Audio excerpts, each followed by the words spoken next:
Bueno, muchas gracias Alejandro por organizar esto, al doctorado, a todo el equipo, y permitime darle en nombre de todos ustedes, del doctorado, de Marcela, de Elsa, del mío propio, darle la bienvenida a Raúl, aunque siempre es complicado darle la bienvenida a alguien cuando viene a su casa, pero lo tenemos que hacer, un gesto de educación y de cariño. Gracias por estar con nosotros, bienvenido.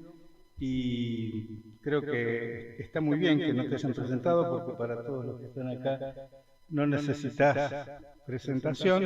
Lo que sí te vamos a proponer con esta charla es que los que están y las que están como asistentes puedan tener el placer de escuchar de tu propia boca, en primera persona, algunos aspectos de tu recorrido que me parece que nos van a interesar a todos y a todas. Yo sé que vos sos, además de un orgulloso hincha de Independiente, un mucho más orgulloso egresado del profesorado de Joaquín B. González.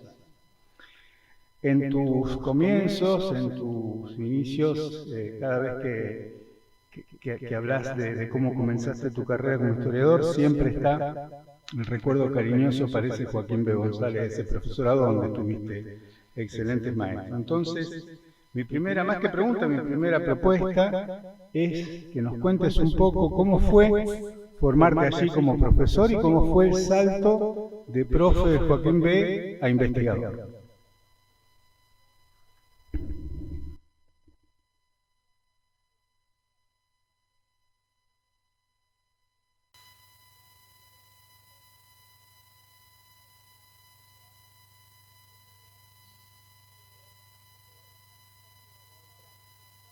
Perdón, no sabía. Bueno, buenas tardes, gracias por la invitación. Es una pregunta de psicoanalista, la tuya.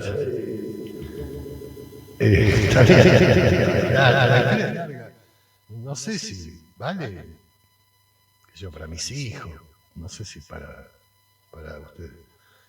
Pero contesto pensando en los más jóvenes. Cuando uno llega a estos momentos ya, entonces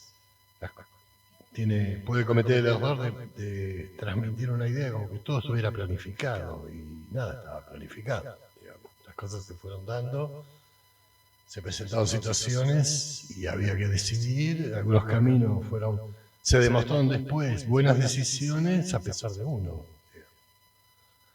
y otras no. A ver, cuando es otra época, no sé cómo transmitir que es otra época.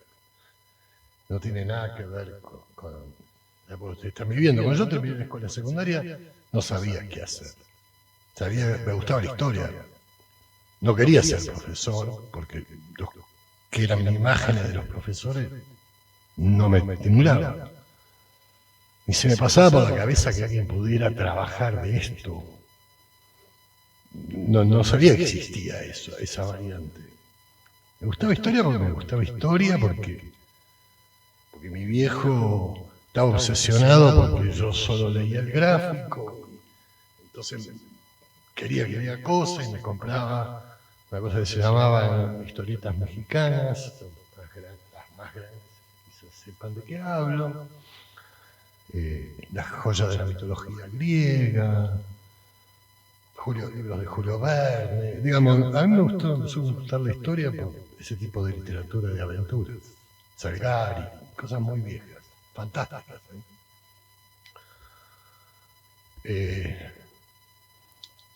Allá están cursando el seminario, los mismos libros que le cuenta Gramsci a la mujer que leía cuando era niño.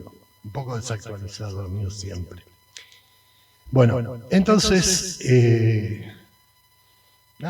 viendo qué hacer con un compañero de quinto año,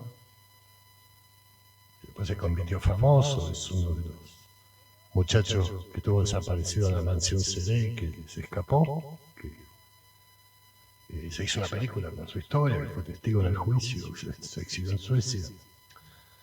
Bueno, con Claudio dijimos, ¿qué hacer? A vos a él le gustaba filosofía, a mí también, historia, estudiar filosofía, estudiar historia. Fuimos a la facultad de Derecho a averiguar, estaban todos de saco y corbata, dijimos, acá no. Fue así, ¿eh? Y de ahí nos fuimos a la facultad de Filosofía y Letras. Nada más que para eso. Yo estuve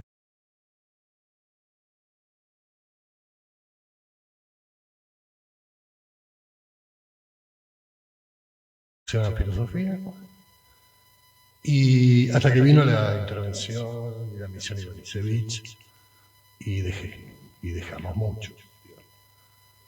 Y la que era en ese momento mi esposa me dice, ¿por qué no vas al Joaquín? ¿Qué es el Joaquín? Un profesorado. ¿Qué ventaja tenía el Joaquín? Que no te pedían ni certificado de domicilio ni antecedentes policiales. Entonces fui a estudiar historia del Joaquín. Pero nada más que por eso, me gustaba la historia, mientras trabajaba. Y bueno, así, digamos, sin demasiado plan. Ahí estamos hablando de cursé entre el año 75 y 79. El balance que hoy puedo hacer es que me fue mucho mejor en el Joaquín que si hubiera quedado en la Facultad de Filosofía y Letras, que hubiera sido mucho peor lo que fue. En ese momento, mucho peor.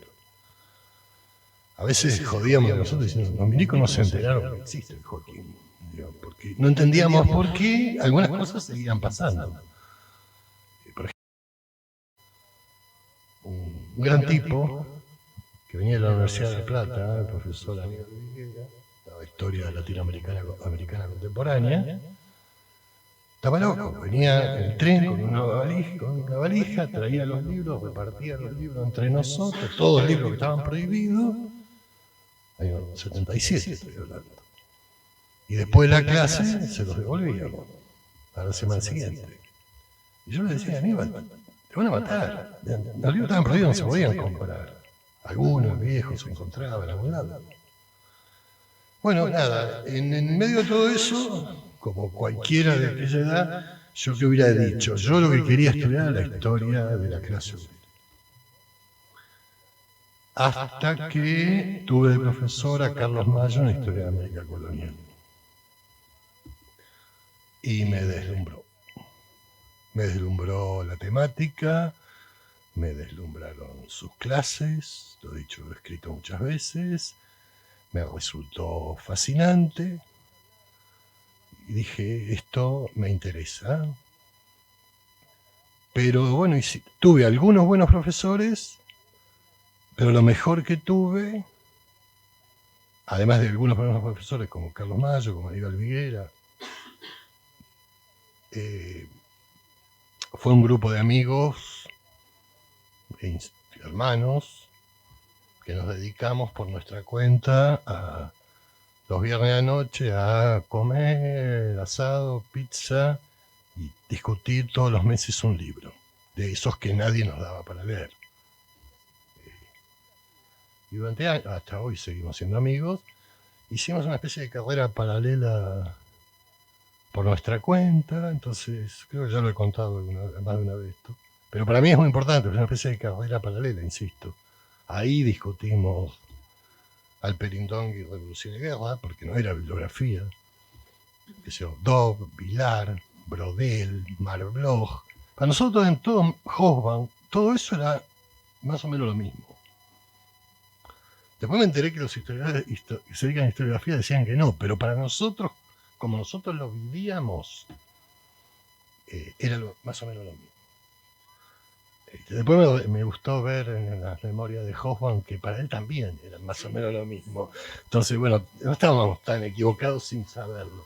Pero además eran autores que leíamos sin saber quiénes eran. O sea, un libro nos llevaba a otro. Y obviamente el primero que discutimos era el libro que había compilado mi posterior y inolvidable amigo Juan Carlos Garavaglia, el cuaderno 40 de la colección Pasado y Presente, los modos de producción en América Latina, que la mayoría de ustedes probablemente no saben de lo que se trata, pero que en mayo de este año se cumplen 50 años de su aparición. Mayo del 73. pensar en editar eso y que sea un éxito, muestra que el mundo editorial es más complicado de lo que uno imagina. Bueno, nada, eso es lo que... En aquel momento, cuando estábamos egresando, una profesora de las materias pedagógicas, una buena profesora de las materias pedagógicas, con mucho criterio, porque tengo que decirlo, porque no me gustaban las materias pedagógicas, siempre me parecían inútiles, pero ella nos hizo dar cuenta de que lo que nosotros pensábamos en secuencia en la historia era simultáneo, y que eso es lo que teníamos que enseñar. Yo hasta hoy, el día que descubrí que no era que venía, que no era un equipo de fútbol asirios, caldeos, Egipto, Grecia, sino que pasaban al mismo tiempo, para mí fue una iluminación, y fue culpa de ella por el trabajo que nos hizo hacer. Era el año 79, yo estaba por egresar, egresó en el noviembre del 79, y entonces ella estaba juntando alumnos de Joaquín para que se inscribieran en la Universidad de Luján, que estaba por ser cerrada, a ver si se evitaba que se cierre. Así que nos tomamos el colectivo, viajamos 2 horas y media, fuimos a Luján anotando la licenciatura en Historia, y cuando volvimos vimos al ministro de Educación de la época y profesor de la Facultad de Derecho de la UBA, Llerena Amadeo, como todo el staff gobernante en el área de educación que venía de la Facultad de Derecho de la UBA, cerrando la Universidad de Luján. O sea, el mismo día hicimos el viaje. Entonces, cuando terminó la dictadura, dijimos, ¿y qué hacemos? Y vamos a Luján a ver qué onda, qué pasó con eso que se cerró. Y nada, de los mismos amigos que estudiábamos juntos, fuimos a Luján a ver qué pasaba. Y ahí conocí a una mujer maravillosa de la que me enamoré. Hay muchas maneras del amor. Tenía muchos más años que yo. Aide Gorostegui, que espero que la conozcan. Que sepan quién fue. Que no, si hubiera dedicado a vender algo, se hubiera llenado de plata. Porque nos vendió un entusiasmo por la nueva carrera de historia que se iba a hacer en Luján, que, qué sé yo, que Bloch y Febre en Estrasburgo eran nada. Y transformamos nuestro grupo de los viernes en nuestro grupo de los jueves. Ya mantuvimos a la vuelta de los seminarios de la licenciatura la práctica no solo de discutir juntos, sino de seguir tomando y comiendo y bebiendo mucho después. Y empezamos a hacer la licenciatura, que no terminé, varias cosas que no terminé en mi vida, pero que tuve grandes profesores, enormes profesores, enormes amigos, gente muy buena, muy capaz, muy inteligente, muy entusiasta y muy generosa. Aide Gorostegui, Pepe Moreno, Daniel Santamaría. Y se dio la casualidad que yo había sido profesor en la escuela secundaria de la hija de Pepe Moreno. No le diga a nadie, yo creo que estaba un poco enamorada de mí, la piba. O teníamos buena relación, era divina, absolutamente divina, es divina. Entonces cuando Pepe dice, vos sos el profesor de mi hija, bueno, salió todo el tema, fuiste, bueno, papá. Era mi profesor en la licenciatura. Empezamos a charlar mucho, se estaba armando, no había nada, no había materias, se estaban nombrando. Y entonces me dice Aide y Pepe, vos tenés experiencia en secundaria, dicen que sos buen profesor. Dice, nosotros no tenemos nadie que sepa tratar con chicos de la escuela secundaria. Y entonces me nombraron ayudante para hacerme cargo de hablar con esos monstruitos que llegaban a la universidad y dar todas las materias de primer año, cualquiera fuera, prehistoria, análisis económico, de todo un poco. Por simple coordinación y de oportunidades de buena gente. Hice un seminario con Pepe, le hice un trabajo, cuento esto, parece una estupidez, pero para mí fue muy importante. Y aunque no lo crean, para ustedes también. Aide tenía muchas ideas. Y una de las ideas que tuvo fue hacer una jornada que se llamaba de promoción de jóvenes investigadores. Y el problema que tenía, que la hizo en Luján, es que no había en Luján egresado, porque recién empezaba la carrera. Entonces me dijo, lo voy a contar porque ya lo conté, pero para mí fue muy importante. Me dice, Raúl, en la jornada vas a presentar una ponencia. Y yo le dije, esto es verdad, ¿eh? ¿Qué es una ponencia? Bueno, tenés que ir a exponer un trabajo en 15 páginas y exponerlo en público y responder lo que te pregunto. No, loco, no. Pepe le gustó mucho tu trabajo de seminario, dice, yo leí, a mí me gustó, que estoy totalmente en desacuerdo. Me gustó, pero estoy totalmente en desacuerdo. Esa es la frase de Aide. Y me dice, además ya te puse en el programa. Y así debuté haciendo mi primera ponencia sin saber lo que era hacer una ponencia a la fuerza, gracias a Aide. Nunca se me había ocurrido. No entraba, lo único que había hecho era dar clase en la escuela. Y cuando estoy exponiendo esa ponencia, había gente que yo no conocía. Una era Reina Pastor y otro era Juan Carlos Garabaglia. Entonces, cuando yo termino la ponencia, Aide me dice, ¿por qué no dijiste lo del final? ¿Y por qué no estoy seguro, Aide? Bueno, contalo. Entonces dije lo que del final, y Garabaglia, ustedes no lo conocieron, la mayoría, salta de fondo y dice, esa es la idea. Y ahí nos hicimos amigos. ¿Cuál era la idea? ¿Cuál era el tema? Claro, el tema de la ponencia. El tema era demostrar que fracasaba el intento de formar un gremio de hacendado en Buenos Aires colonial porque no estaba en condiciones de formarse todavía una clase terrateniente.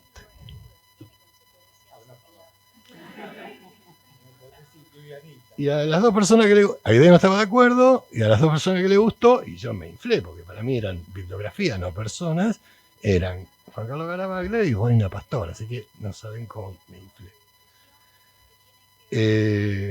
Si hay que afinarlo, por supuesto. Todavía creo que no terminé de leer todas las cosas que mandó leer Reina para afinar esa idea. No sé si la tuvieron de profesora, era espectacular. No está grabado esto, ¿no? Ah, no. Una mujer muy hermosa. Pero alguno me entenderá mejor. Espectacular. Y dando clase, ni les cuento. Así que así fue, digamos. Nada, una cosa llevó a la otra. Entonces después Juan Carlos decía, bueno, ¿y qué vamos a hacer? Y nada, yo tengo que dar clase.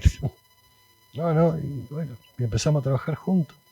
A trabajar juntos en el sentido de encontrarnos a hablar. Entonces eso llevó a que viniera Jorge también a hablar, y hablábamos y nada, pero ya no trabajábamos juntos, si no nos interesaba. Y bueno, así que me convertí, sin planearlo ni saber qué era, en investigador, pongámosle, y siempre enseñando. Y bueno, el otro día cuando me jubilé, como dije, desde principios de marzo del año 85 a fin de diciembre del año 2022 di clase todos los cuatrimestres en la Universidad de Luján, independientemente del cargo y de la dedicación. Así, no hay mucho más para contar, nada estaba planeado. Tuve la suerte, sí quiero decir, tuve la suerte de conocer gente inteligente, capaz y generosa. Y un pequeño detalle de ese primer momento que me parece que también puede parecer intrascendente, pero en general, los que venimos leyéndote desde que comenzaste, sabemos que no lo es tanto. Vos hacías historia agraria al comienzo, o historia que tenían que ver con los problemas agrarios, y en un momento te tropezaste con un expediente judicial. ¿Tenés algún recuerdo de eso? ¿Tenés algo para contarnos alrededor de ese primer encuentro? Yo tuve una formación muy poco sistemática, muy improvisada, con todo lo bueno y lo malo que eso tiene. porque tiene muchas cosas malas, porque cosas que leí muy tarde, no cuando debía, pero al mismo tiempo sin depender de prescripción, entonces leía de todo un poco. Para serte sincero, a mí yo era así historia. Digamos, yo estaba fascinado con la idea de Pierre Vilar de la historia total. Yo sigo fascinado con la idea de Pierre Vilar de la historia total. Entonces, cuando leí a Pierre Vilar, me pareció deslumbrante. Los temas, ¿por qué con la historia no agraria? Bueno, es un tema que hemos discutido tanto con Juan y con Jorge. Yo le decía rural, ellos decían agraria, yo le decía rural. Entonces yo pelaba mal los caracteres originales de la civilización rural francesa. No solo lo agrario, estábamos. Pero al comienzo, porque esto es muy de época, porque por eso mi tema del seminario, del primer seminario que hice, porque pensábamos que todo se explicaba por el origen y que el problema del origen, si se develaba el origen de la clase dominante argentina, se dominaba el secreto de los problemas de la Argentina. Era tan simple como eso. Si había que acabar con una clase dominante, había que conocer su historia, de su formación. Eso es lo que a mí me interesaba. De manera un poco inconsciente al principio, cuando se murió mi viejito y desarmamos la casa, encontré mi fichaje de introducción a la historia con Pérez Amuchasti en la facultad, año 73. Un día, si quieren, cuento el programa, porque el primer cuatrimestre del 73, Pérez Amuchasti iba cambiando el programa a medida que pasaban los días, ¿no? De golpe aparecía Marx, Mao, Lenin en la bibliografía, y salían otros, ¿no? Pero bueno, el tipo tenía modos de sobrevivir por un tiempo al menos. ¿Y por qué cuento esto? Porque ¿cuál es el tema del primer fichaje? El capítulo de Adolfo Saldía sobre la revolución de los restauradores. O sea que me pasé toda la vida dando vueltas en torno a los mismos temas sin haberlo pensado ni planeado. Jorge se mataba de risa cuando hicimos el libro sobre Rosas, porque yo le digo, mira, Jorge, todo, se mostraba las fichas amarillas, no se podía creer. Entonces, nada, el tema era ese. El expediente judicial, ¿cómo lo encontré? No sé si alguna vez lo conté. Siguiendo las citas del archivo de documentos de LBN en Mariano Moreno y la Revolución de Mayo. Y darme cuenta que LBN citó el catálogo y no el documento. Entonces yo pedí ese documento, y el documento era mucho más grande, tenía un nombre que está mal en el catálogo, y tiene un montón de otras cosas en las que había expedientes judiciales mezclados. Y me puse a leer expedientes judiciales sin saber lo que eran los expedientes judiciales. Y me fascinó. No estaban los tipos que sigo buscando hasta hoy, pero bueno, pero estaban otros que me hacían dudar mucho de lo que se pensaba y se decía. Porque a mí me hacía mucho ruido que para mí era, en ese tiempo, el jacobino de la revolución, defendiera a los hacendados. Esto me generaba mucho ruido. Y que fuera el abogado del Cabildo con Álzaga. Y eso me hacía más ruido. Y no entendía nada. Y no me convencía la explicación del evento. Estaba buscando qué había atrás de eso. Y cuando vi el documento, además me encantó porque la representación de los hacendados no era de Mariano Moreno, no la firmaba Mariano Moreno, no era de Buenos Aires, sino de Buenos Aires y la banda oriental. Y bueno, surgieron un montón de preguntas a partir de eso. Pero de todo ese paquete de documentos, lo que más me interesaron fueron los expedientes judiciales. Y entonces dije, bueno, vamos a ir por acá, a ver a dónde lleva esto. Como creo que nos ha pasado a la mayoría. Un documento te lleva a otro, un expediente te lleva a otro, y te van surgiendo los problemas. Al menos eso dice Thompson en el origen de la ley negra que hizo él. Digo, no solo yo, así que se puede. Pero yo no sabía quién era Thompson. Dice que sí, soy yo que no. Perfecto. Bueno, es un gusto escuchar, ¿no?, el espejo retrovisor de Raúl, que por supuesto en ese espejo retrovisor, ¿cómo no la voy a conocer a Aide Gorostegui, que fue la primer jurada de mi primer concurso, y ya tenía ese prestigio y el ataque de pánico para enfrentar la oposición siendo muy joven para problemática histórica, tenía 29 años. Entonces fui tomando notas, ¿no?, de para los jóvenes también, ¿no?, que uno mira a esta edad con cierta nostalgia aquellos momentos de construcción de nuestras propias carreras que eran mucho más libres, para bien o para mal, eran mucho más libres que ahora, y por lo tanto nos permitían ir jugando, descubriendo cosas. Eso también suponía, bueno, que uno efectivamente en su formación sentía que tenía huecos enormes, pero sobre ese experimento íbamos avanzando, retrocediendo, dando pasos al costado. Entonces, bueno, ¿no?, el pasado y presente, el número 40 con los modos de producción. Tu preocupación por la historia agrario-rural, le pongamos el nombre que le pongamos.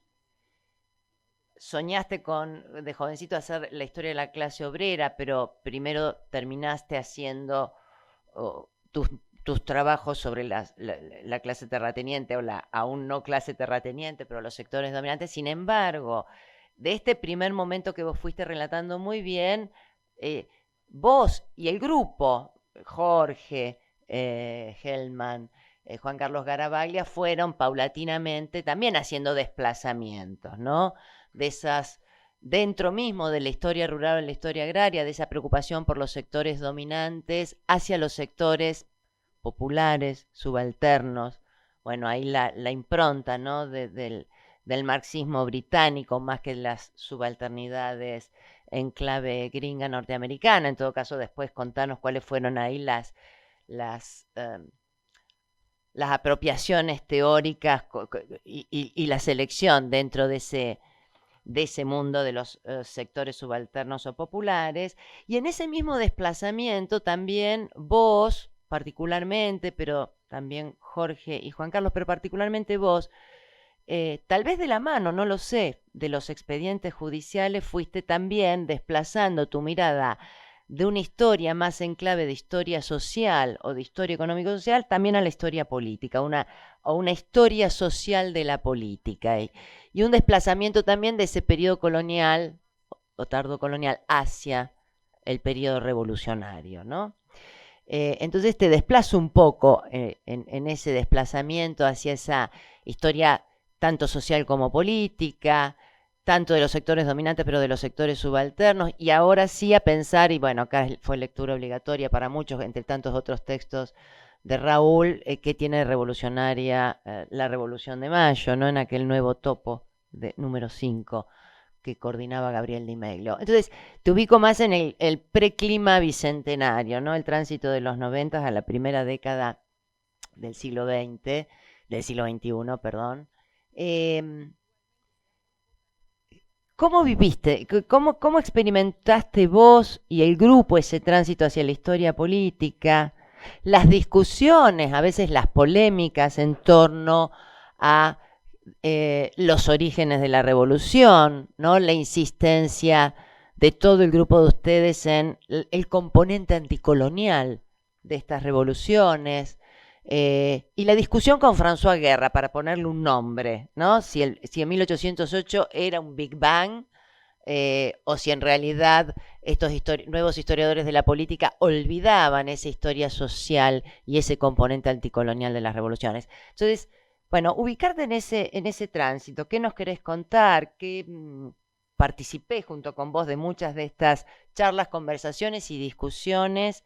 ¿Y hasta qué punto no sentís que, sigo con el espejo retrovisor, esos debates que nos llevaron al clima bicentenario del 2010 ya han perdido, ¿no?, o para mí han perdido la vigencia que tuvieron? ¿Por dónde ves que el campo en torno a las revoluciones hoy está debatiendo? En fin, por ahí es una pregunta demasiado ambigua, pero nada, para que tomes de eso lo que quieras. No, en vivo no es, pero vamos a tener que organizar otro seminario. A ver, voy a insistir que nada está demasiado planeado. Digo, porque si no, los pibes, las pibas pueden pensar que todo se puede programar tanto. No se los conté, creo que en el seminario los que están acá. Juan Carlos estaba cargando una base de datos en la época que yo no tenía computadora. Juan Carlos usaba una cosa que se llamaba WordPerfect 5.1. Pretendía que yo aprendiera a usarlo. Yo le dije, bueno, no, Jorge también. Esto es entre nosotros. Yo le decía, ustedes hagan las cuentas que yo después las uso. Esto es verdad, no estoy mintiendo. Esto es muy importante. Lo que ellos hicieron era muy importante, sigue siendo muy importante. Pepe también, estaba con lo de la demografía, cómo construían familias, nacimientos. José Mateo, después cuando yo trabajaba en Mar del Plata, me acuerdo el día que José hizo el primer gráfico de la estacionalidad de los nacimientos, de los bautismos, y a lo largo del año iban cambiando. Y me dice, ¿cómo se explica esto? Digo, mira, yo no te puedo decir. Es que si en esa época la gestación también duraba 9 meses, perdón, además de la estacionalidad de los bautismos había otra estacionalidad, tanto más gratificante, le digo. Era mi única interpretación de eso. Nada. Era gente inteligente, generosa, mucho más formada que yo. No éramos un trío en igualdad de condiciones, ni mucho menos nunca. Éramos muy buenos amigos. Esto no es un detalle. Y gente muy generosa. Entonces Juan Carlos estaba con eso y me mostraba, estaba cargando la base de datos de los tipos que traían el ganado al abasto de Buenos Aires, lo que confirmaba después lo que yo había escrito sobre el gremio de hacendados, que el problema era justamente que había demasiados pequeños como para ser considerados hacendados principales, y lo que llamaban principales eran muchas otras cosas más que eso. Lo que pasa es que yo de ahí sacaba la conclusión que esa era la característica inalterable de la clase dominante argentina, saltando de 1750 a Jorge Sábato. Claro, ya. En una locura mía, pero que eso explicaba porque se podían adaptar a cualquier condición. Y entonces, cuando el dólar está casi a 500, ganan plata, y no le quepa duda que son ellos los que ganan plata. Ahí no cambio la opinión, porque siempre estamos los mismos, y los que los defienden también son siempre los mismos. A veces se suman otros, pero bueno, ese es otro tema. Entonces, Juan Carlos estaba con eso, y mi hijo Pablo hizo la definición más brutal de historia cuantitativa que ningún crítico de historia cuantitativa fue capaz de. Le encantó a Giovanna Ingrevi, cuando se lo conté. Mi papá se dedica a contar vacas muertas.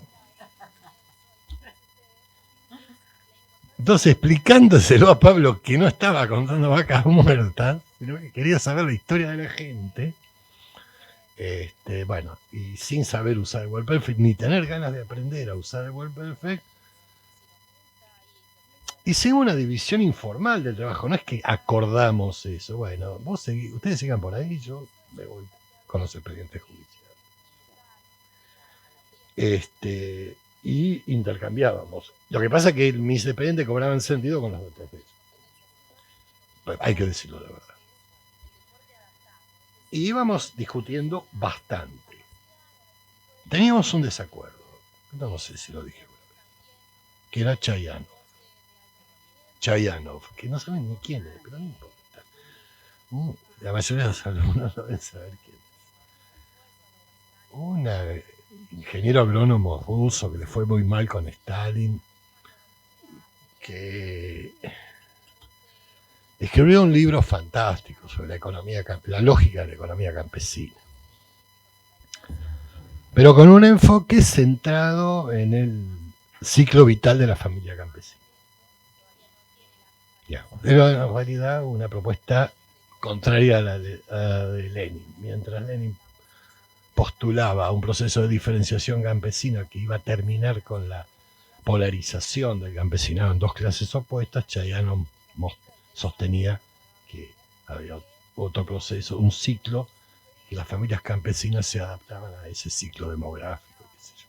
Entonces, en mi opinión, Jorge era muy chayanovista y yo le hacía una crítica leninista y discutíamos, no en público, pero discutíamos en estos términos.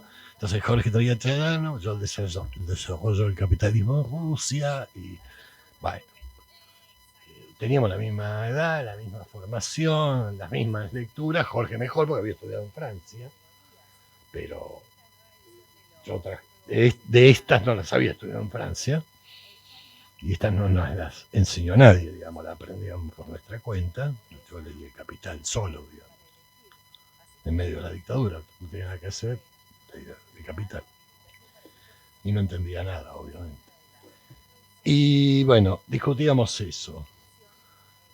No había un plan, pero hay un artículo de Jorge que para mí es fundamental, de los menos citados, porque es el título. Jorge es un tipo tremendamente sincero y tremendamente honesto en la presentación de sus textos, de lo que aportaba y de lo que no podía aportar. Yo digo en serio, si no saben un día cómo escribir un artículo y cómo presentar la fuente, agarran un artículo de Jorge y fíjense cómo lo muestra. Porque él dice, esto sirve para esto no, esto sí, esto no, hasta acá sí, hasta acá no. El artículo se llama Unos números sorprendentes. Pero el artículo es una confesión, porque Jorge hizo una incursión en qué pasaba después de la independencia con los padrones de 1936-38 y nos daba continuidad. Entonces ya estábamos tranquilos con haber demostrado que no había una clase terrateniente antes de 1810, pero encima con Rosas tampoco. ¿Y entonces qué era Rosas? Si no era la expresión del poder de la clase terrateniente. Bueno, ahí yo lo pondría ahí simultáneamente a lo que Juan Carlos estaba descubriendo en su interminable historia sobre San Antonio de Areco, que tardó en ser publicado como libro, pero y lo que yo iba encontrando, ahí era evidente que no se podía no pensar en términos, que había que volver, no nunca lo planteamos así, pero que había que volver a un análisis que cruzara campo de estudio y que no se podía analizar la economía sin la política, la sociedad sin la economía.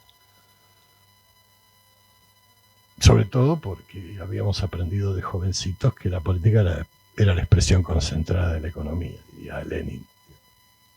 Y ahí discutíamos, pero no alcanzaba eso. Entonces, en realidad estábamos deslumbrados con lo mismo que encontrábamos y que una cosa confirmaba la otra. Jorge no hizo lo que para mí tendría que haber hecho. Yo se lo pedí, se lo insistí, que era su libro tenía que seguir con un análisis del artiguismo y Jorge no quiso profundizar las discusiones que su libro había generado en el Uruguay y entonces cambió a la banda occidental, digamos. No sé si se entiende, pero la lógica era esa del desarrollo de la investigación. Y eso también, aunque con explicaciones y perspectivas diferentes, nos unía a Carlos Mayo, porque Carlos Mayo en la compilación que hicimos en el anuario también lo había planteado en términos más simples, pero con esa agudeza que tenía Carlos Mayo, que es por qué Uruguay tuvo Artigas y nosotros Rosas. Lo que pasa es que discutíamos que no era Uruguay, bueno, y después venía todo eso. El problema quizás no estaba bien planteado, pero la pregunta era significativa en términos de trayectorias posteriores. Entonces eso fue, yo diría, una discusión generando otra, un descubrimiento planteando más preguntas nuevas que las anteriores. Si lo mido retrospectivamente, en definitiva yo volvía sin saberlo, sin planearlo, de vuelta a la idea de la historia social Por eso me deslumbró tanto, descubrí tarde a Edward Thompson. Porque yo ahí encontraba que no era tan absurdo lo que me interesaba. ¿Se entiende lo que quiero decir? Pero no es que porque leía uno hizo una cosa, sino... Y después había una lógica, porque habíamos leído las mismas cosas. ¿Vale? A ver, Thompson leyó mucho más que yo. Pero había leído a Gramsci y yo también. Entonces, era justo la misma cita que yo tenía de Gramsci. Entonces me sentí bien. Digo, mira que tengo un amigo que se llama Thompson. Y porque no me terminaba de convencer la de Hobsbawm, aunque le debo todo a Hobsbawm. Los temas, la fascinación por la historia popular, viene de ese libro maravilloso que fue Rebeldes Primitivos. Que no me gustó de movida el título, pero ese es otro problema. Pero el libro era maravilloso, deslumbrante. Entonces, nada, Capitán Swing, digamos, era un tipo de historia que acá no se hacía. Todavía no se hace. No sé, no sé si te contesto. La primera parte te la contesto. Sí, creo que hubo revoluciones. Las revoluciones nunca son como deberían ser, ninguna, porque ninguna fue como debería ser. Y nunca deja satisfecho a los que la protagonizan. Hoy lo hablamos a la mañana en el seminario. Comentaba la última carta de Bolívar. Y bueno, pero salvo a los que se mueren antes. Los que mueren a tiempo. Entonces, y termino con esto. Pero creo que hay mucho para discutir. Todavía. Para hablar, y para discutir, y para investigar. Lo de guerra, sí, lo de guerra me enojó, con eso quiero terminar. Hay un momento que yo decido, yo sufrí mucho la década del 90, en términos personales, como sufro estos años, no porque me pase algo a mí. Y me enojó mucho lo que veía en el ambiente historiográfico. Me enojaba. Me enojó la alianza, me enojó el consenso en el ambiente historiográfico a la alianza, me peleé a los gritos con amigos queridos míos, porque yo no puedo votar a De la Rúa, yo me corto las manos antes de votar a De la Rúa, que era la mano derecha de Menéndez. Entonces, De la Rúa, Mestre, bueno, si quieren sigo con la lista. Son unos cuantos que están ahora también, y van a venir. Entonces ahí yo sentía que la historiografía en la Argentina, pero y con el tiempo me di cuenta que no solo en la Argentina, había perdido el impulso que había tenido en los 80. Esa era mi percepción. El impulso de que esa renovación, que fue notable, se iba aplacando, se hacía más convencional, había perdido el carácter social que tenía. Esa era mi sensación. Como les dije hoy en el seminario, a mí la pregunta que yo me hacía es no que Guerra hubiera escrito lo que escribió, sino por qué podía ser aceptado un planteo como el de Guerra en América Latina, en los años 90. Y brutalmente, lo dije alguna vez, lo dije hoy en el seminario, te voy a decir así, brutalmente, dije, es una explicación de la historia auspiciada por Repsol y Movistar. Y no es casual que haya sido en los años 90 y editado por Mapfre. Porque es una explicación antirrevolucionaria de la revolución. Ya. Y me hizo acordar el peor texto que tuve que leer de la peor materia que tuve en el profesorado. En el año 75, la materia Historia de España empezó, en el año 76. Historia de España empezaba con un texto de un tipo que se llamaba Vicente Palacio Ter, que por suerte no deben saber quién es. Historiador de la Universidad de Navarra, como Guerra. Del Opus Dei, como Guerra. Y que el artículo se titulaba La razón de España en el mundo moderno. ¿Cuál era la razón de España? Las dos virtudes de España en el mundo moderno: no tener ilustración ni revolución francesa, ni renacimiento, ¿verdad? Ni renacimiento ni ilustración. Y yo creo que Guerra es una versión actualizada, modernizada, sofisticada y lavada del franquismo historiográfico. Y entonces me enojaba de lo que estaba pasándole a mi país y a mi gente, y veía el ambiente historiográfico muy cómodo o compatible con eso. Y cuando vi a famosos y renombrados y buenos historiadores escribir editoriales en La Nación comparando el rechazo de la gente a la bancarización forzada de Cavallo con los gauchos del siglo XIX, o reclamando el estado de sitio y no haciéndose cargo ellos de los 40 muertos que propiciaron, me di cuenta que una sensación que tenía debía profundizarse. El clima que vos decís pre-bicentenario, yo lo llamaría más post-2001 que pre-bicentenario, que es la necesidad de volver a poner en el centro de la atención de mi interés las relaciones sociales, el conflicto social, las formas del conflicto y la confrontación social. Y habrá que volver a discutir una historiografía que no solo en la Argentina, y no tanto en la Argentina, se ha hecho muy proclive a la segmentación de los grupos sociales, a las historias identitarias y a las políticas de identidad, ha abandonado una perspectiva de clase en la misma época en que la división de clases se profundiza en el mundo como nunca antes. Entonces quizás ya me voy a discutir si no hay, no volver a una historia de 1960, no hacer lo mismo, sino replantear cómo estudiar lo social y las clases.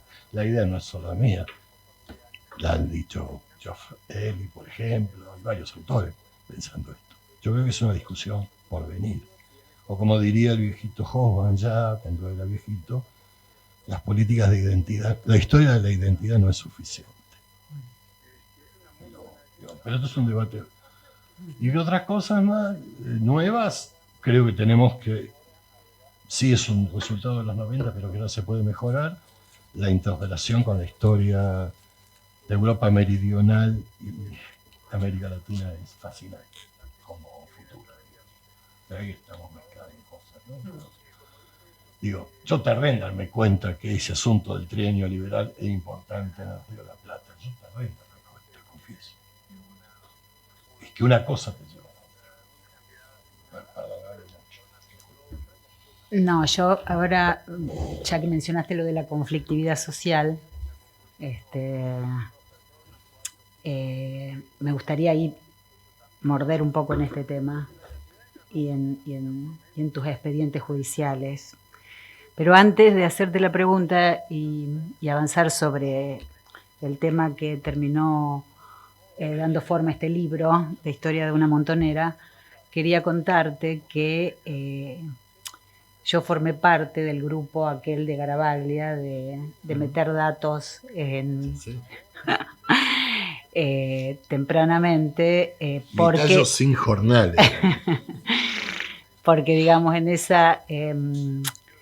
en esos años que se quería levantar la información, a ver dónde están los hombres, a qué se dedican, ¿no? Hacer el mapa de lo que sería la campaña rural bonaerense. El pago de Rosario de los Arroyos estaba incluido de alguna manera como extensión. Ahí el Arroyo del Medio, más que separar, unía a esta zona, y entonces con otras dos colegas nos tocó relevar el censo de población, el padrón de población de Rosario, del Pago de los Arroyos de 1815, ¿no? Y entonces más o menos llegamos a conclusiones semejantes a la que bueno, cada una de estas subzonas de la campaña de Buenos Aires estaba señalando, ¿no? La primacía de estos hacendados que, bueno, fueron a abonar la categoría de campesinos.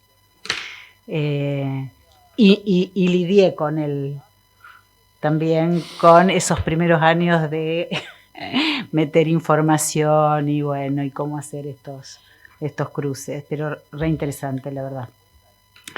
Y entonces, volviendo al tema digamos, te meto un poco en el tema de la conflictividad social, de esto que vos señalás como el aumento, ¿no? Del bandolerismo, de esta politización, ¿no? de la campaña rural bonaerense, y haces en tus libros, los artículos que has escrito al respecto, como una suerte de marcas momentos, ¿no? de ese aumento de la conflictividad social que se inicia, ¿no? en la década del 20 con la crisis del año 20, después tiene un momento ahí específico de crítico, digamos, en 1826 y después con el alzamiento del 29, ¿no?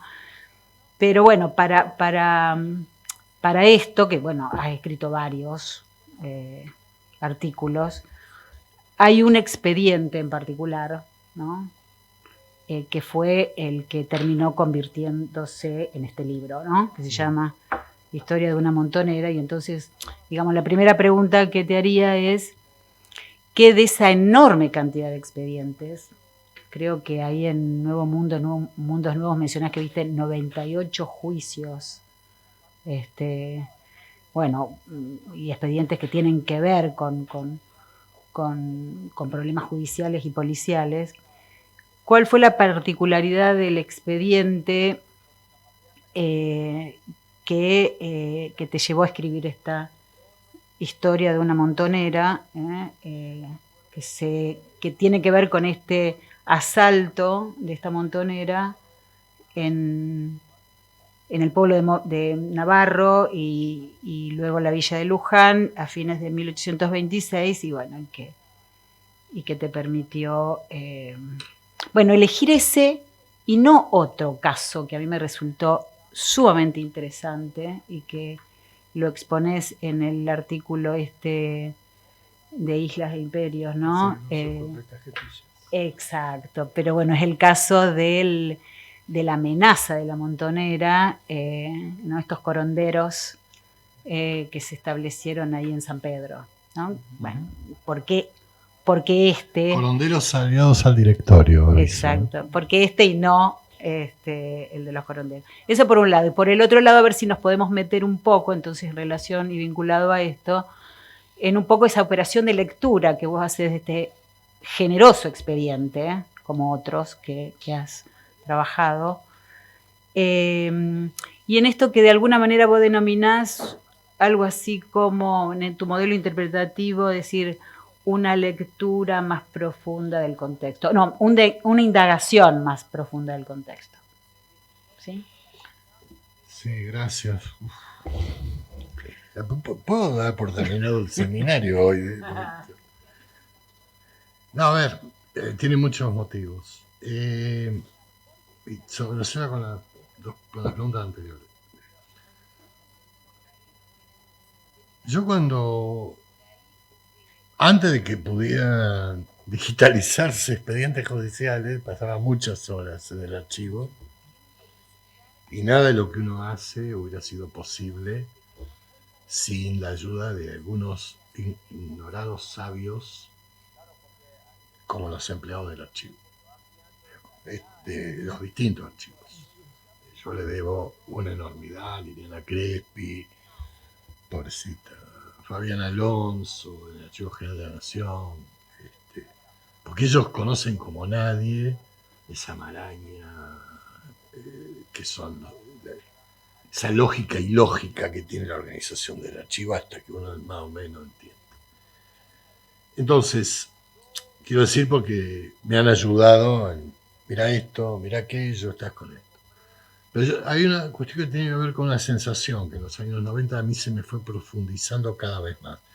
Y desde entonces, cada tanto, cuando las cosas se ponen tensas, reaparece la sensación de que no sé en qué mundo estoy. Cuando estoy leyendo los expedientes judiciales sobre criminales y cuando veo la televisión y escucho las mismas retóricas, los mismos adjetivos, las mismas categorías, los mismos modos de razonamiento siglos después. Uh-huh. Es muy fuerte la sensación. Digo lo del 2001 porque es un libro que nunca terminamos. En ese momento Eli mi mujer, mi compañera, no sé cómo se dice, cómo hay que decir ahora mi esposa, legalmente mi esposa, para mí es mi mujer, no sé si queda bien, sí que es mía, pero bueno, la madre de mi hija, pero es más que para mí la madre de mi hija, bueno, todo eso, no sé, el que sepa cómo se dice me avisa. Era profesor de historia en Moreno, claro, han dicho acá, el fondo del conurbano, no hay nada más abajo que Moreno, no solo más lejos, más abajo. Y él estaba dando clase, y nosotros estábamos en la absurda situación tomando examen en la UBA. Yo digo, Jorge, levantemos esto. 3/4 parte de la ciudad saqueándose y nosotros tratando de tomar examen. Una situación que solo a que vivimos en la universidad nos puede pasar. Y yo preocupado por él, ir a buscarla, que como era el cierre de año no quería faltar. Bueno, él hizo un trabajo muy lindo, que después escribimos algo en una revista digital que desapareció, que duró un número nada más, que fue hacer la entrevista, y sus alumnos que le golpeaban a la puerta la ventanilla y le decían, profe, vamos al saqueo y venimos a la clase. Y después él hizo entrevistas y un pibe le dice, ella le pregunta, ¿cuál es la diferencia entre saquear y robar? No, le dice, aristotélicamente. Aristotélicamente. Se saquea entre todos, pero no se vende. Eso es Aristóteles, ¿eh? Es impresionante. 14 años. Impresionante. A mí me conmovió muchísimo. Y mientras veía la televisión y veía a los cientistas sociales y famosos historiadores decir bestialidades y defender un gobierno infame, la verdad que me resultaba muy violento. Entonces, yo venía con este tema hace muchísimo, de mucho antes. No porque el tema fuera eso, pero después de pasarme la vida leyendo a Hoffman, obviamente el tema lo tenía en la cabeza y los expedientes me evocaban algunas cosas. Fui juntando, ninguno era suficiente. Entonces esto iba a ser un capítulo de un libro. Mirá. Pero me faltaba un problema, digamos, tenía un problema. El lugar era clave, ¿cuál era la pista central? ¿Por qué había un poema que le atribuye a la Virgen de Luján el milagro de haber salvado a la villa de una banda de fascinerosos? Y no había evidencia de ese asalto y de ese... Me resultaba una intriga. Si había un milagro, tenía que haber algún tipo de correlación. Y entonces yo, que me había pasado la vida leyendo a Lenin, a Marx, estaba fascinado con un milagro. ¿Se entiende? Porque entre las divisiones de trabajo faltó acá que pactamos con Maña y María Elena Barbal. Vos dedicate a la iglesia, yo a la justicia y a las milicias, porque todo no se puede. Y yo aprendo de ella, digamos. Pero con ella descubrí que mis prejuicios eran un obstáculo, que no se entiende nada sin la religión y la iglesia. Increíble. Increíble, digo, lo que estás contando. Bueno, estoy confesando cómo fue, pero entonces había un problema. De algún lado tenía que estar la información. Y tengo que decir que me ayudaron los empleados del Archivo de La Plata, que es un archivo fantástico y subaprovechado, que es mucho mejor para los expedientes criminales que el Archivo General de la Nación, sobre todo para el siglo XIX. Y fui varias veces hasta que, bueno, estas cosas que uno conoce del director y lo encontraron y era así el expediente, claro. Y entonces todo un montón de pistas sueltas empezaban a tener. Yo tenía lo que decía la policía, lo que decía el gobierno, lo que decía la prensa, pero lo que pasaba en otros lados alrededor, pero no quiénes eran estos tipos.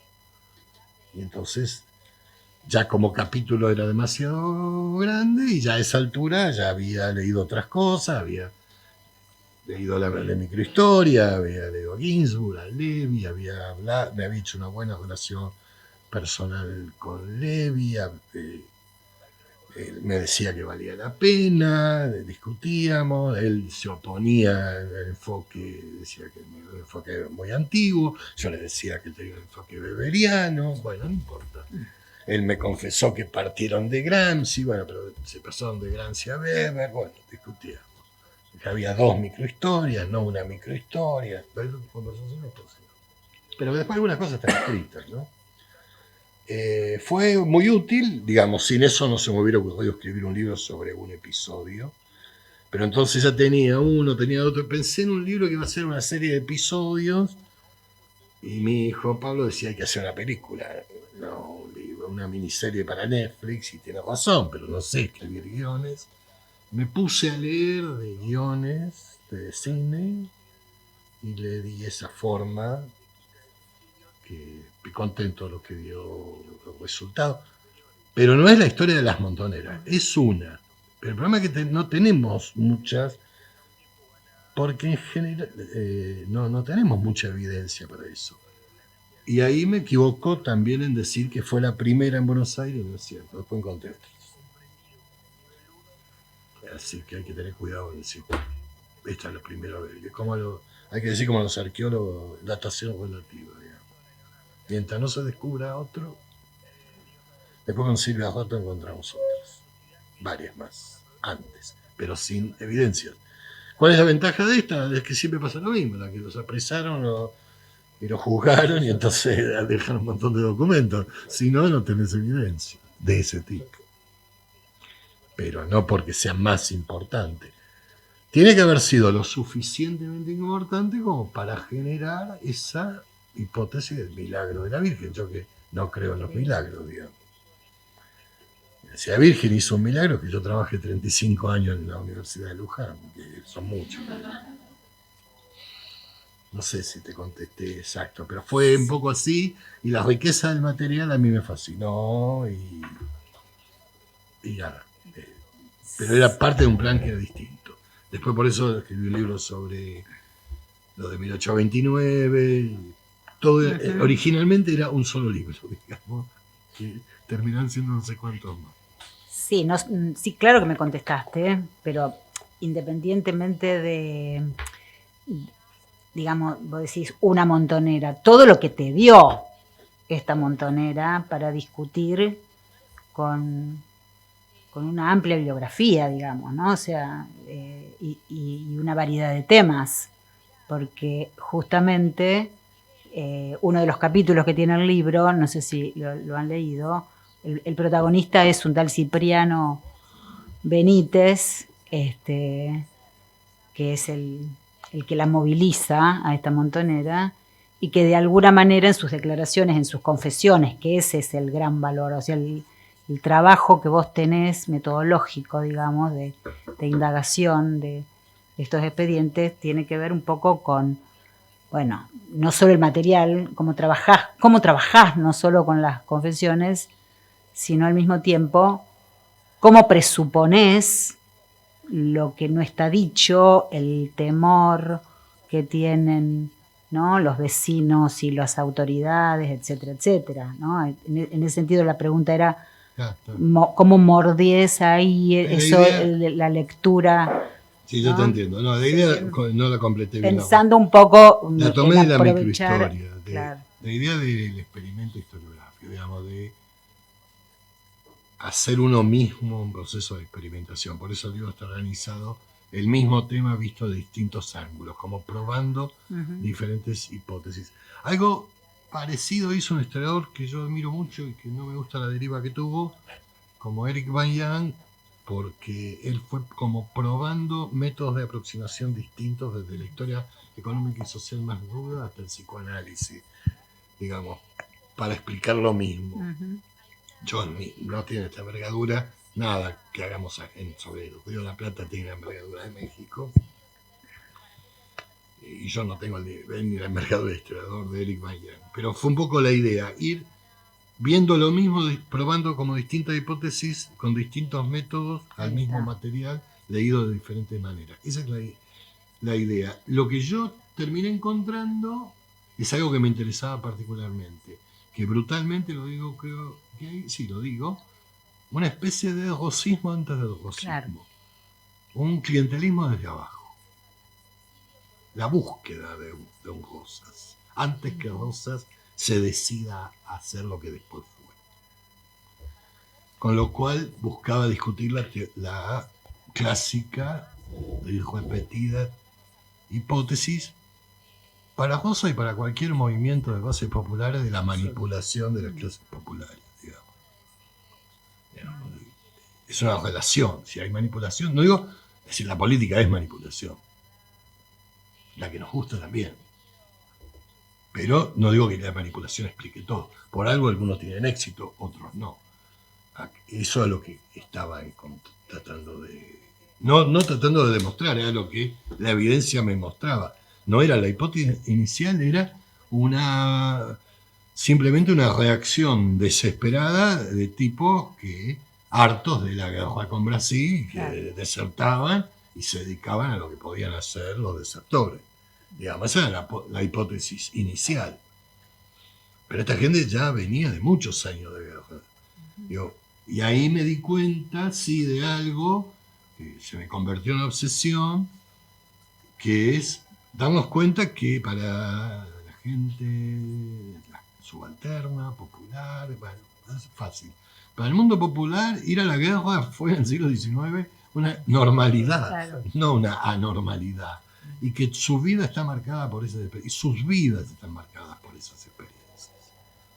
Entonces que había mucho más para tirar. Entonces a partir de ahí me empecé a dedicar a estudiar lo que nunca hubiera imaginado, que era estudiar las milicias, el ejército. Porque al principio dije, lo hago fácil, reviso lo que está hecho, me va a dar los datos, cuántos son, y estaba todo mal hecho.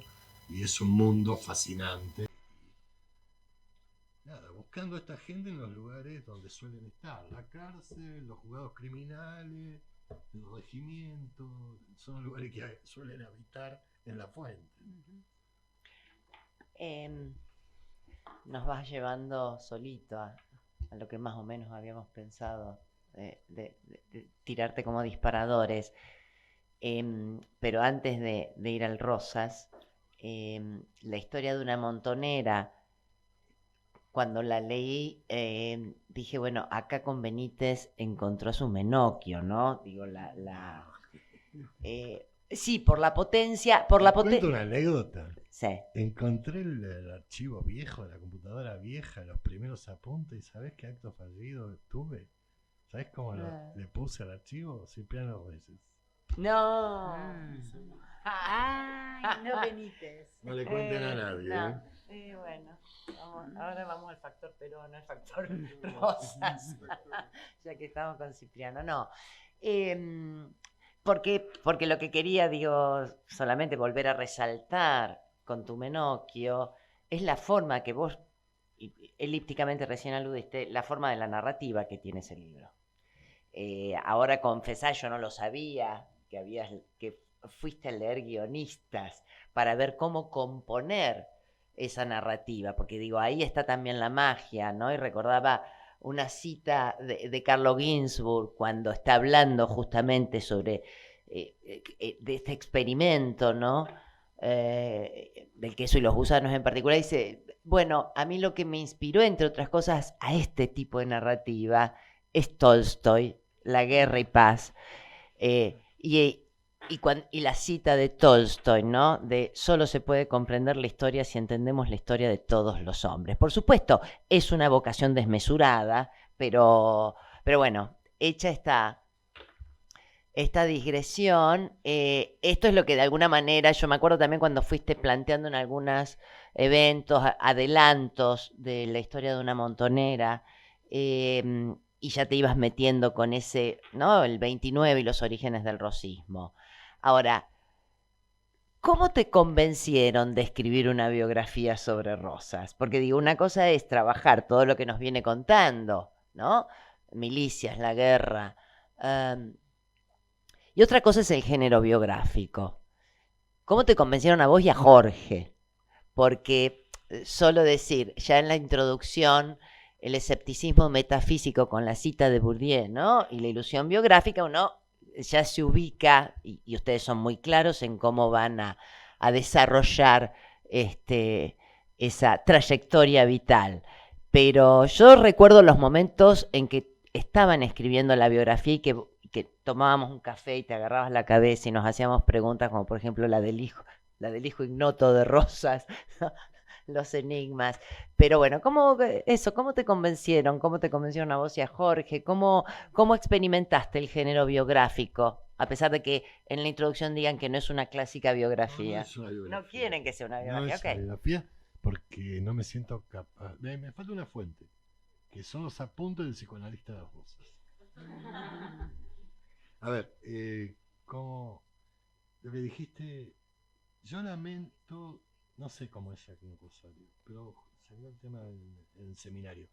Yo lamento que las carreras de nuestra vocación por convertir a la historia en ciencia social nos haya alejado tanto de la literatura en la formación de los estudiantes, en la formación de la sensibilidad histórica. Creo que ayer, yo no me acuerdo porque estoy de continuo dando clase. Yo les decía, yo quiero explicar las reformas borbónicas, los dilemas de las reformas borbónicas. El libro de Antonio Di Benedetto Sama es la mejor explicación que uno puede encontrar. El cuento de Ricardo Piglia, Las actas del juicio, toda la historiografía posterior confirma lo que Piglia le hace decir en 1963 a ese cuento. O sea, hay una intuición que tienen los genios, digamos, no sé, los artistas, de la libertad de pensamiento, que yo creo que ayuda mucho. No a seguirla al pie de la letra, no es lo mismo, nosotros no hacemos ficción, pero inspira. No me acordaba lo de Carabín, ¿no? Es así, claro. Le agregaría, el ejemplo que yo siempre doy en clase es, si ustedes quieren entender el dilema de las élites ilustradas europeas, hay que leer La Guerra de la Paz, digamos. ¿La patria o la razón? ¿De qué lado me pongo? Ese personaje es fantástico. No, yo creo que los escritores te ayudan mucho a pensar. Nunca hice un taller de escritura, no me gusta cómo escribo, lo envidio a Hoffman infinitamente, pero me gustaría, leí de guiones no lo suficiente,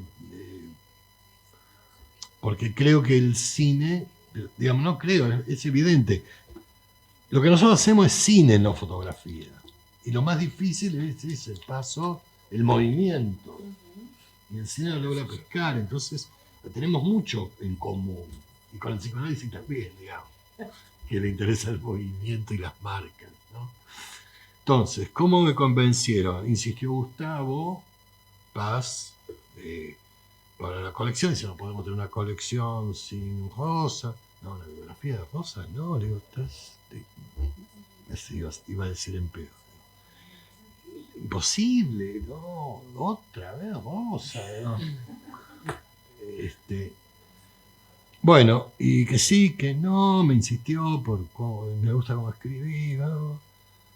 La gente es bueno para la gente, hay un público para eso, la biografía trae un público distinto, una biografía no puedo meterme, no sé cómo eran las relaciones de Rosa y Manuelita, no quiero especular. No, pero es que todo eso está escrito, hay muchas cosas que se dicen. Y además, si voy a escribir eso, tengo que usar todo lo que hizo Jorge. Entonces, consejo, no para la tesis, para después de la tesis, escriban con otros, escriban de a dos, de a tres, se aprende mucho escribiendo con otros. Hay que tener mucha confianza. Y aceptar que el otro te diga esto es una estupidez, te lo corrija, te lo saque. Ayuda mucho. Jorge era un tipo, si algo se podía hacer fácil con Jorge era trabajar. Un tipo maravilloso, he dicho. El mejor de todos nosotros, dije cuando se murió. Es así. Y muy generoso, y tampoco quería. Pensamos lo que dijimos en el prólogo. Bueno, sí, la imagen de la historia de Rosa que tiene la sociedad es parte de una imagen de la sociedad que hemos demostrado que es radicalmente distinta, la explicación del fenómeno Rosas tiene que ser diferente. Y eso es lo que intentamos. Centrarnos no en la biografía, no es una biografía, en la experiencia política de Rosas para convertirse en un líder político con esas características. Que enojó a todo el mundo. Están enojados los rosistas, los antirrosistas. Desde Chiaramonte le dijo Juan Manuel de Rosas. Están todos enojados. Chiaramonte también. No, bueno, Chiaramonte en el sentido de que somos demasiado contemplativos. Digamos. Con Rosas. Claro. Entonces lo digo, porque sos antiperonista. No tiene nada que ver, pero todo el tiempo por eso conté la anécdota, el tema es inevitable la asociación, pero la bibliografía te obliga a la asociación y estás todo el tiempo. Nos controlamos bastante, nos corregimos mucho y creo que quedó bien, pero hay mucho que no se sabe. Sé con seguridad de la vida personal. Escribir ficción, ya lo había hecho Andrés Rivera, no tenía sentido que nosotros lo hiciéramos. Entonces, empezar con sombrero, el libro de Rivera es fantástico. ¿Para qué? Pero hay mucho para saber, así que si quieren hacer tesis sobre el rosismo de la década del 40, hay muchas cosas que no sabemos. Muchas. Pero bueno, no quiere decir que del otro está todo dicho, pero creo que muestra más que una capacidad nuestra un estado de maduración de la historiografía argentina. Ya teníamos mucho para apoyarnos. No era una cosa que uno tenía que hacer. Había mucho sólido para contrastar y comparar y cotejar. Entonces te sentías un poco más seguro, digamos, en eso. Con dudas. Por eso digo la década del 40 y qué pasa en cada provincia y en cada lugar y cómo es la cosa. Ahí hay mucho desbalanceo. Tenemos un país desigual y un desarrollo historiográfico desigual. Eso no es culpa de nadie, pero es el diagnóstico de la situación. ¿Sabés que hemos planificado con tanto conocimiento del entrevistado las preguntas, que la última ya la contestaste, que iba a ser sobre cómo es escribir a cuatro manos? Pero bueno, ya nos contestaste y esto nos permite agregarte una que posiblemente, si no hubieras tenido esta generosidad, no hubiéramos hecho. Vos, además de ser un muy buen escritor a dos y a cuatro manos, porque has escrito desde muy temprano, aparte de este librito, por ejemplo, creo que es uno de los primeros que sacaste a cuatro manos, que lo recomiendo mucho, Hombres y Mujeres de la Colonia, es una belleza como está hecho, sigue siendo un libro incluso utilizable en el más estricto de los sentidos, utilizable para enseñar, para aprender cómo hacer cosas, etc. Pero además has cultivado otro género que no tiene posiblemente la misma valoración o no está evaluado generalmente conforme a todo el esfuerzo que lleva, que es el de organizador de libros colectivos. Yo he tenido el gusto también de hacer algunos con vos, es decir, hemos organizado algunos, sabemos lo que hemos trabajado, pero vos has hecho muchos más. Vos has hecho muchos más y has hecho libros colectivos que verdaderamente impresionan. ¿Por qué? Porque tienen una coherencia, porque no son eso que dice la palabra una compilación. Una compilación es la peor de las palabras para utilizar sobre un libro, que es de verdad un libro organizado, un libro colectivamente. No son compilaciones. Entonces, nada, si por ahí querés transitar por este último género para arrepentirte, para ponerlo en valor, para contarnos algo sobre qué es esto de hacer libros colectivos. Sí, un minuto antes de lo de Hombres y Mujeres de la Colonia. Lo que pasa es que uno dice frases y puede hablar tanto que las importantes se pierden. Yo tuve mucha suerte. de estar en determinado momento, en determinado lugar, de hacerme amigo de determinadas personas y de estar y tener como amigos gente capaz, inteligente y además muy generosa. Y uno puede creer, no hay que creérsela. Este es un trabajo, como dije a mis alumnos y exalumnos en Luján el día que me despidieron. Vivimos en una sociedad capitalista, la producción es social, la apropiación es privada. Bueno, el conocimiento histórico es una producción social y la apropiación tiene que ser colectiva. Uno solo no logra nada. Por eso lo que decía, pudimos escribir el libro sobre Rosas porque muchos, como los grandes dicen, cuando a Ricardo Pelia le dan el premio Rómulo Gallegos, dice, los argentinos tenemos la suerte de que escribimos porque otros escribieron antes que nosotros. Y es una enorme verdad, y lo están diciendo los mejores escritores. Vamos a decir, los grandes se dan cuenta, digo, los pequeños tenemos, los enanos tenemos que darnos cuenta que no es por nosotros. Que nos dan una beca por el director, que nos dan, te publican porque otro te conoce. No es tan, digamos, bueno, no me quiero meter en detalles, pero además, no es que no haya genios, pero hay pocos genios.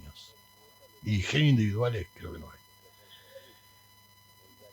hay. Esa colección es una idea que no es mía, de Hombres y Mujeres de la Colonia. Es un tomo de una colección de divulgación para jóvenes que era un desafío imposible.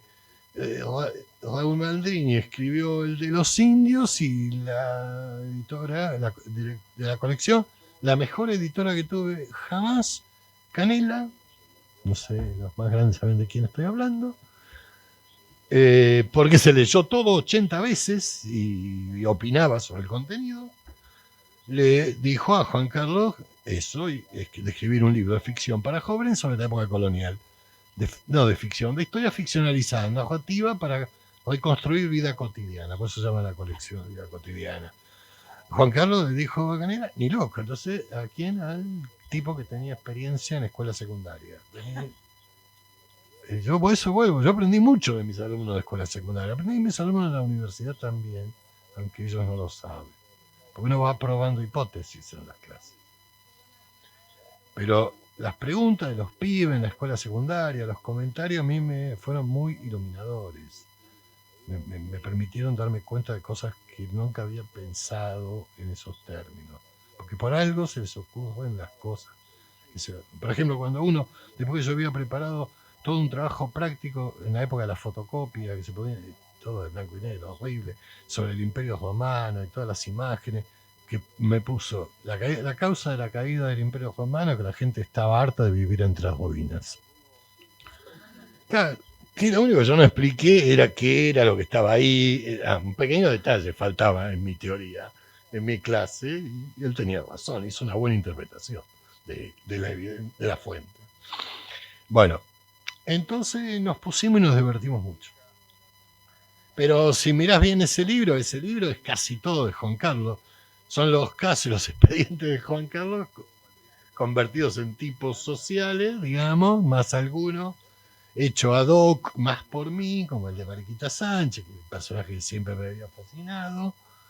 Y nada, y fuimos escribiendo y dándole esa forma, y Canela diciendo no se entiende, cámbiale esto, pensando en un lector, un chico de 15 años, digamos.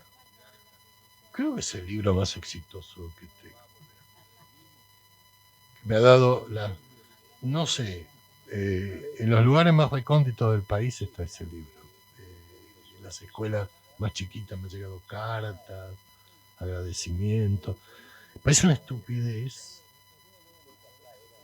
pero lamentablemente no lo pudimos hacer. Juan se fue primero, después se murió.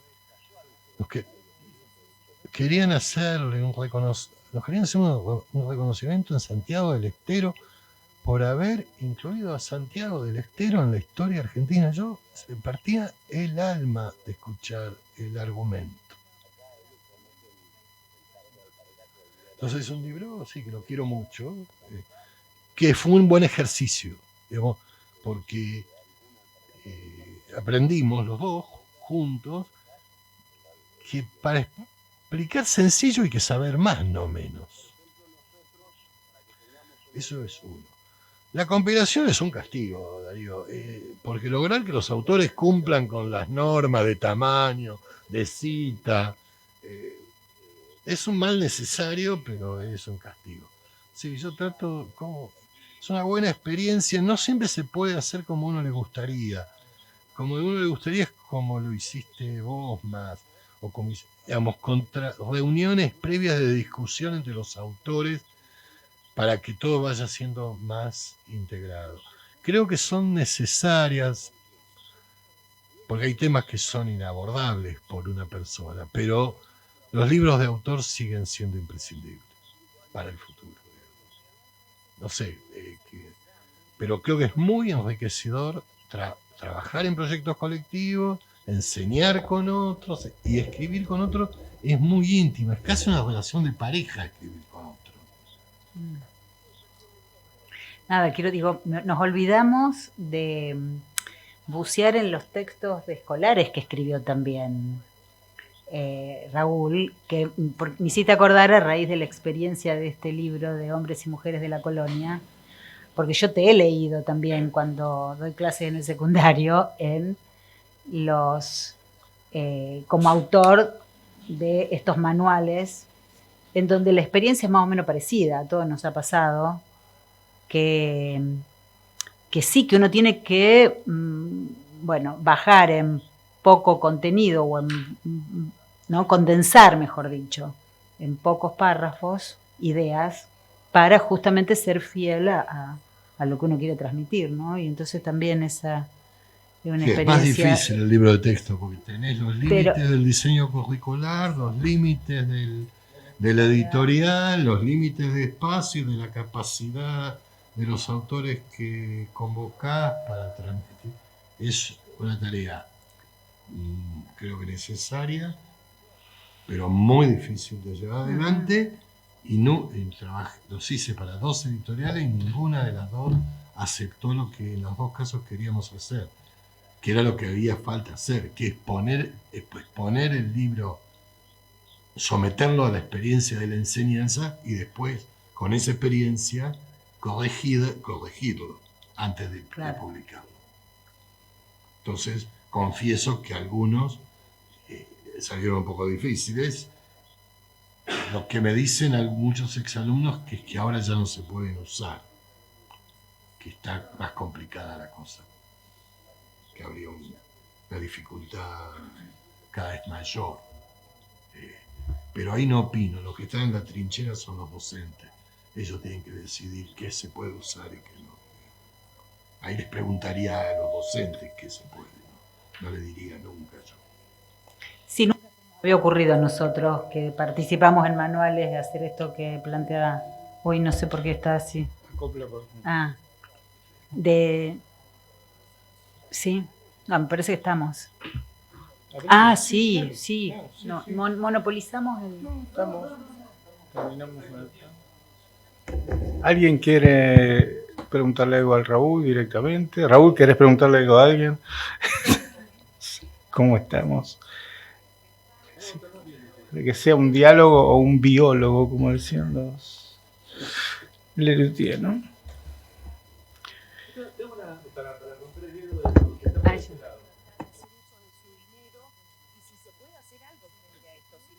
Carlos, para los que estamos de este lado, vos dijiste en un momento, bueno, que de algún modo tu programa, tu aspiración, tu deseo seguía siendo el de una historia total. Y que forma parte, digamos. También cambiar el mundo, pero... Sí, pero también. Y la otra parte de ese programa, de algún modo incompleto, es la de la larga duración. Una historia, digamos, que conecte el pasado que estudiamos con el presente que vivimos, que estuvo muy presente en tu presentación hoy, está presente en tus textos. Planteaste tus enojos y cómo de algún modo tus enojos se indican momentos también de tu producción geográfica. Entonces, nada, comentar algo de eso, sobre la larga duración y de qué modo los problemas que vos identificás en el presente de algún modo se articulan con las cosas que trabajás con tus preguntas respecto de cuestiones del pasado. A ver, yo pensaba que una vez que terminaba con la época colonial, me dedicaba al tema que en esa época nadie estaba haciendo, que era una historia social del fútbol y juntar mis dos pasiones, digamos, además de mi mujer, que sería la tercera, digamos. Y después dije, después que pasemos los Rosa, bueno, y nada, nunca termina. Entonces, todo el fútbol, ya hay gente que lo está haciendo bien y quedará ahí. Nada, como una idea, la resolvió mejor mi hijo, que es periodista deportivo y viaja por el mundo y encontró la solución, digamos,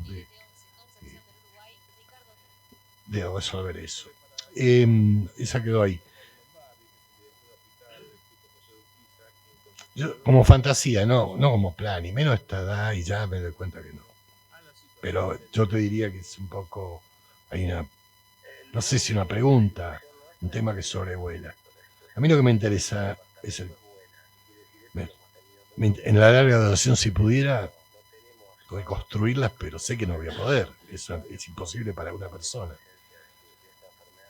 Es nada demasiado original y distinto de lo que dije, pero en el largo plazo.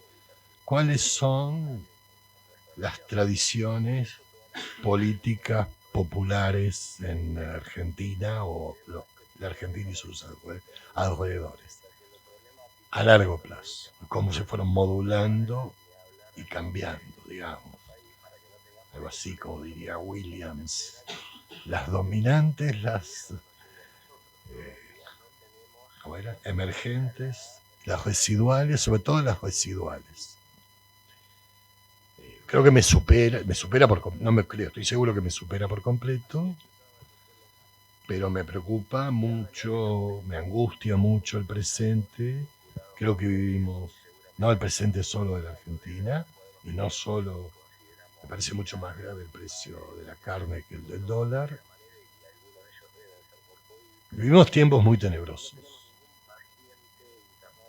Perdón por me preguntaste. Creo vivimos tiempos tenebrosos. En el mundo vivimos tiempos tenebrosos. Todo tiene un aire muy de entreguerras en muchos sentidos en el mundo. Y acá también. Un tiempo irracional, el tiempo morboso, diría Gramsci. De los fenómenos más morbosos. ¿No? Porque todo el mundo cita. Hay otras versiones de la traducción. Todo cita, lo viejo no termina de morir, lo nuevo no. Pero además dice, no sé por qué en la tradición de izquierda está esta especie de pasión por cortar las ideas complejas por la mitad. Porque él dice eso, el orden antiguo no termina de morir, el nuevo no termina de no ser, y en ese interrengo se producen los fenómenos más morbosos, y algunos ahora traducen como monstruosos, no estoy seguro. Yo todas las versiones que vi dice morboso, pero capaz que la traducción monstruoso también. Y creo que lo estamos viendo, y no solo acá, ¿no?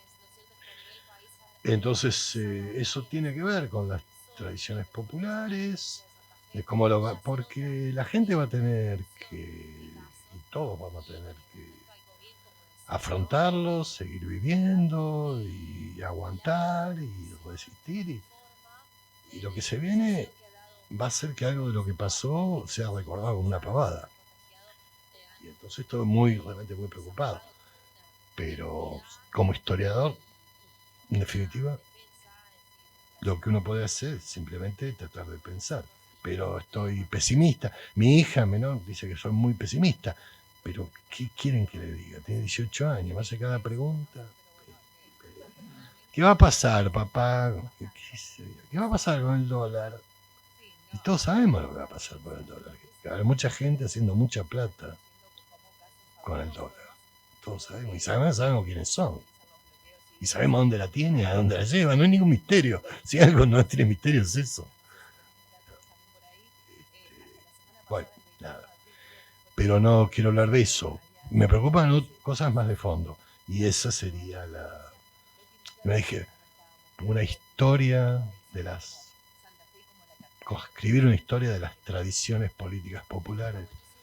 Se conecta de alguna manera y no solo a través de la memoria, el peronismo y el rosismo, o el antiperonismo y el antirrocismo, o el antiperonismo y el rosismo. En alguna discusión en la red de estudios rurales yo decía que se enojaron algunos colegas, que la clase, ¿cómo llamarla?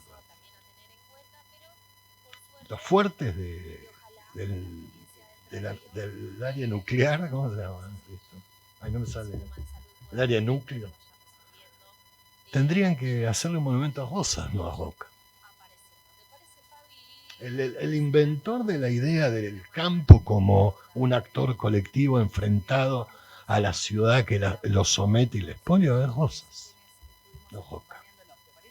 Así que avísenle que están leyendo la bibliografía equivocada. Pero digo, las tradiciones populares no van por un carril propio y separado, sino que están entremezcladas. Eso me gustaría, pero sé que no lo puedo hacer. No estoy en contra del ensayo. Creo que el ensayo es una herramienta imprescindible para el debate historiográfico, para pensar problemas. El artículo que citaste es un ensayo, no es. Que tuvo revolucionar la revolución es un libro de 10.000 páginas que habría que escribir, digamos. Son opiniones sobre que me parece que vale la pena no perder de vista que tenemos una tradición revolucionaria que no será la de México, que no será la del Perú, que no será la de Rusia, la de Francia, pero visto los resultados, respetemos las nuestras, digamos. No sé. ¿Alguien que quiere preguntar? Hola, ¿qué tal? Bueno, gracias por la charla, por la invitación también.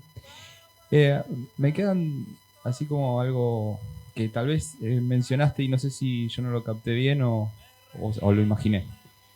Pero recuerdo un librito que es Cosecharás tu siembra. Un libro que a mí me resultó interesante porque en el inicio vos haces una reivindicación del oficio del historiador. Y en eso por ahí quería también mencionar, porque de la charla también surge un poco el recorrido de la trayectoria de Raúl, ¿no? Y la importancia que tiene, que no es solamente cursando materias o estando en un aula que uno logra ese oficio, que es difícil, que es complejo. Como decía Elsa también, ¿no? En algún momento uno se tiene que poner a trabajar con otro y le dan una tarea, un fichaje, un recorrido por un archivo. Lo importante que es, donde, bueno, en mi caso como docente muchas veces el estudiante de grado no capta eso, ¿no? Lo importante que es ir acercándose a los archivos, a la tarea, que a veces no tiene un resultado tan rápido, ¿no? Una ayudantía, una inscripción, una lectura de un texto que no está en el programa. ¿Por qué me hacen leer algo que no está en el programa si no me va a servir, si no me lo van a preguntar? Y me queda un poco de ese recorrido, lo uní, y por ahí no sé si podés comentar algo de esa idea, de ese texto que te llevó a escribir sobre algo que generalmente no escribías, en el sentido de lo temporal. Ahora, las reflexiones tienen mucho que ver con esos otros momentos de la historia argentina donde ocurren también explosiones o situaciones sociales complejas, ¿no? ¿Cuál sería la experiencia del libro en el sentido de reivindicar un poco el oficio del historiador y cuánto te parece que resultó, digamos, cómo te sentiste con ese resultado, ¿no? La escritura? Gracias. La mayor parte de la explicación es lo que dije antes. Las dos cosas que dije antes. Yo tengo mucha suerte de conocer a gente muy generosa y estaba muy enojado. Y estaba muy enojado no solo con Menem, de la Rúa o Cavallo, sino con el ambiente historiográfico. Triste, enojado, triste. Gente que yo había leído con respeto, viéndola decir cosas que... Me acuerdo de hacer la cola en el banco, enseñándole a los viejitos a cómo se maneja el cajero, porque no podían sacar plata. Y una bestia como Roberto Cortés Conde diciendo que era una reacción primitiva frente a la modernización. El progreso argentino se llama el libro. Está escrito en La Nación, búsquenlo. Una bestia. Era un espanto la situación que se estaba viviendo. Y la que se vivió después ni hablar, digamos, pero... Entonces nada, ¿qué hice? Nada, estaba enojado y escribí lo cuento en el prólogo, escribí una cosa que se llamaba El Mamotreto. Digo, no podía salir a la calle, me sentía mal. Me sentía mal, él daba clase y estaba batallando con pibes que se cagaban de hambre. Y yo estaba dando clase en la facultad, digo, ¿por qué estábamos en la facultad? ¿Para qué sirve esto? No pasaba nada en la facultad. Nada, me sentía mal y me puse a escribir para mí, digamos. Empecé a juntar, a leer fuentes a través de la prensa y usando lo que sabemos hacer, las cosas que habían escrito Rude, Thompson, Hobsbawm, los motines, los saqueos, las protestas, y ver lo mismo de siempre, las mismas discusiones, los mismos argumentos, las mismas teorías, dicho por los periodistas, que los periodistas no tienen la culpa, las cosas que dicen los periodistas lo dijeron historiadores, sociólogos, como los docentes repiten cosas sin haberlos leído, porque parece que para ser periodista televisivo en este país está prohibido aprender a leer. Hay cosas tremendas que se dicen. Pero mi enojo no era con esos, que además sé que son mercenarios, que están ahí y dicen lo que tienen que decir, sino con los que les suministran letras. ¿Se entiende lo que quiero decir? Entonces, escribí eso y se lo mandé a algunos amigos para ver si alguien quería leer ese mamotreto, y fue fatal. En la era de internet, fue fatal. La cosa empezó a rebotar, nadie pidió permiso por todo el mundo. Juan Carlos enloqueció y se lo dio a la revista Nuevos Mundos, la revista lo publicó. Otro desde Ecuador me pedía un artículo porque ya había pasado en Ecuador. Pues ojo, que es lo que nos están poniendo como país modelo, Ojo, ya había pasado. Y el asesor fue el mismo, fue Cavallo. Esta película ya la vimos. Están diciendo además lo mismo. Ni siquiera cambiaron el guión. Ahora, si ganan las elecciones con ese guión, el problema no es que lo que dicen. Está en las tradiciones populares, digamos, lo que me preocupa. ¿Se entiende lo que quiero decir? Entonces, empezó a rebotar y le perdí el control. Yo ahí me equivoqué, lo cuento en el prólogo. Y bueno, y mi amigo Raúl Cayo le dice, esto hay que hacer un librito, y lo sacó. Hizo un librito. Le escribí el prólogo que cuento esta historia, en la que yo me equivoco porque la memoria te hace equivocar y la historia no se repite. Cuando yo estoy en el balcón de mi casa, tratando de calmarla a Eli, que había llegado, de morena, desahuciada, empezamos a escuchar, yo vivo en el 7º piso, como venía el sonido del cacerolazo. Y yo me indigné y me equivoqué, porque se me vino a la memoria a Salvador Allende. Yo ni me había enterado que habían decretado el estado del sitio, porque estaba con él y tratando de calmarla, no habíamos puesto la televisión. Yo pensé que era un cacerolazo contra los saqueos. ¿Se entiende lo que decir? Mi interpretación fue esa. Y la historia argentina, y no solo argentina, latinoamericana, muestra que cuando las clases medias se movilizan y se alteran, pueden dar resultados muy peligrosos. Ha pasado varias veces y puede volver a pasar. Porque todo el mundo habla del peligro de los pobres, pero los pobres no bombardean la Plaza de Mayo. El 19.